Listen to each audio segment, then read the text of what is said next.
அனைவருக்கும் இனிய வணக்கம் மாணவர்களே.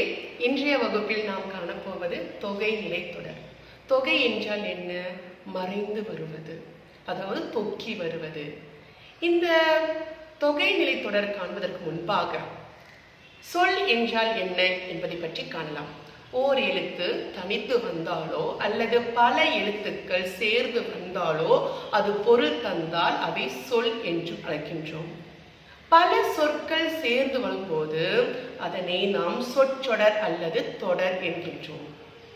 இரண்டு சொற்களுக்கு இடையே வேற்றுமை உருவு மறைந்து வந்தால் அதை நாம் தொகை நிலைத்தொடர் என்று கூறுகின்றோம். இந்த தொகை நிலைத்தொடர் 6 வகைப்படுகிறது. அதில் வேற்றுமை தொகை, ஓமை தொகை, உண்மை தொகை, பண்பு தொகை, வினைத்தொகை, அன்மொழி தொகை என்ற 6 வகையாக இந்த தொகை நிலைத்தொடர் பிரிக்கப்படுகிறது. இன்றைய வகுப்பில் நாம் காணப்போவது தொகை நிலைத்தொடர்களில் முதலாவதாக வருகின்ற வேற்றுமை தொகை என்றால் என்ன என்பதை பற்றி காணப்போகின்றோம். இந்த வேற்றுமை தொகையின் வகைகளையும் அதன் விளக்கங்களையும் இந்த வகுப்பில் நாம் காணலாம்.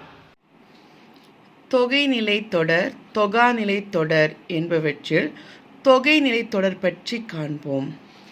ஓர் எழுத்து தனித்து நின்றோ அல்லது பல எழுத்துக்கள் தொடர்ந்து நின்றோ பொருள் தருவது சொல் என்பதை அறிந்தோம். சொற்கள் பல தொடர்ந்து நின்று பொருள் தருவது சொற்றொடர் அல்லது தொடர் என்பதையும் அறிவோம்.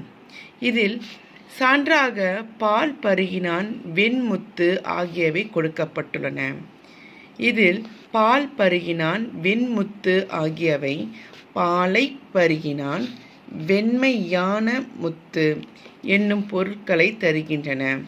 முதல் தொடரில் ஐ என்னும் வேற்றுமை உருவும், அதாவது பால் பருகினான் என்பது பாலை பருகினான் என்னும் ஐ என்னும் வேற்றுமை உருவு, வெண்முத்து என்பது வெண்மையான முத்து என்பதில் மை என்னும் விகுதியும் ஆனை என்னும் உருவும் மறைந்து நின்று பொருள் உணர்த்துகின்றன. இவ்வாறு இரு சொற்களுக்கு இடையில் வேற்றுமை உருபுகளோ வினை, பண்பு முதலியவற்றின் உருபுகளோ தொக்கி, அதாவது மறைந்து வருமானால் அதனை தொகை நிலைத்தொடர் என்பர்.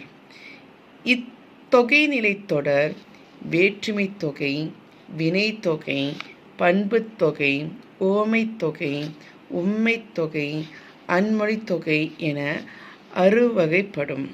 இதில் வேற்றுமை தொகை என்றால் என்ன, அதன் உருபுகள் யாவை என்பதை பற்றி இப்பொழுது நாம் அறிய போகின்றோம். வேற்றுமை தொகை இரு சொற்களுக்கு இடையில் வேற்றுமை உருவு மறைந்து வந்து பொருள் தந்தால் அது வேற்றுமை தொகை என்பர். இந்த வேற்றுமை உருபுகள் என்பது ஐ, ஆல், கு, இன், அது, கண். இதில் திருவாசகம் படித்தான். திருவாசகம் படித்தான் என்பது 2 சொற்களை கொண்ட ஒரு தொடராக காணப்படுகிறது. இதை திருவாசகத்தை படித்தான் அவ்வாறு சொல்லும் பொழுது பொருள் நிறைந்த ஒரு தொடராக காணப்படுகிறது.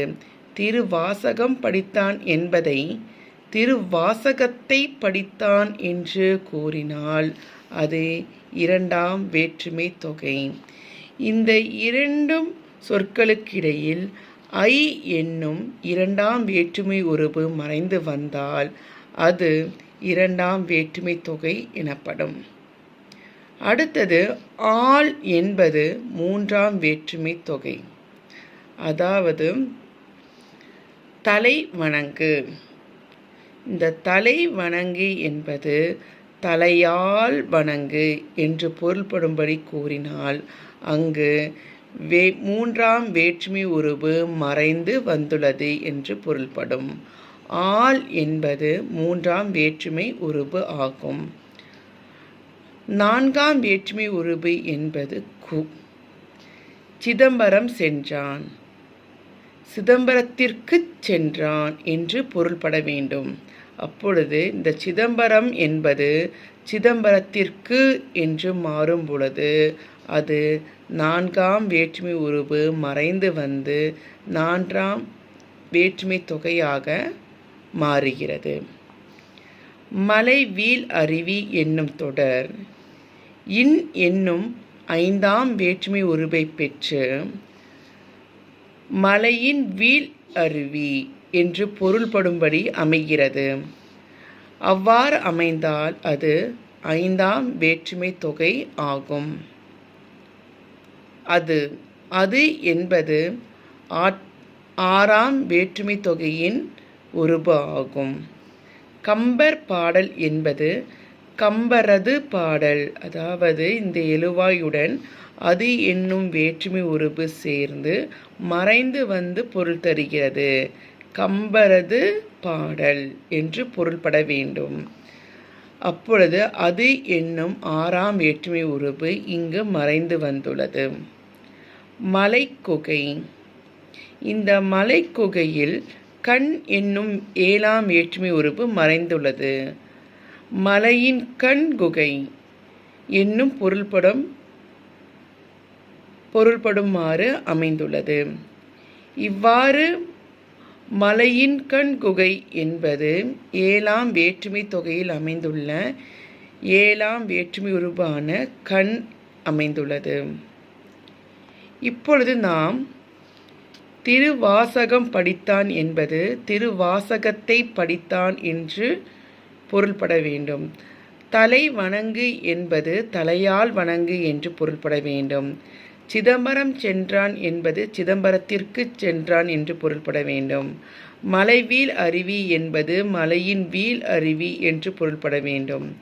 கம்பர் பாடல் என்பது கம்பரது பாடல் என்று பொருள்பட வேண்டும். மலைக்குகை என்பது மலையின் கண்குகை என்று பொருள்பட வேண்டும். இதில் 2ஆம் வேற்றுமை தொகை, 3ஆம் வேற்றுமை தொகை, 4ஆம் வேற்றுமை தொகை, 5ஆம் வேற்றுமை தொகை, 6ஆம் வேற்றுமை தொகை, 7ஆம் வேற்றுமை தொகை என்று அமைந்துள்ளது. இதில் 2ஆம் வேற்றுமை தொகைக்கான உருபு ஐ, 3ஆம் வேற்றுமை தொகைக்கான உருபு ஆல், 4ஆம் வேற்றுமை தொகைக்கான உருபு கு, 5ஆம் வேற்றுமை தொகைக்கான உருபு இன், 6ஆம் வேற்றுமை தொகைக்கான உருபு அது, 7ஆம் வேற்றுமை தொகைக்கான உருபு கண். இதில் முதல் வேற்றுமைக்கும் 8ஆம் வேற்றுமைக்கும் வேற்றுமை உருபுகள் இல்லை. அதனால் முதலாம் வேற்றுமை உருபுக்கு வேற்றுமை உருபு கொடுக்கப்படவில்லை.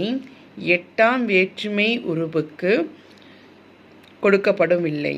8ஆம் வேற்றுமை தொகையில் வேற்றுமை உருபு இல்லை.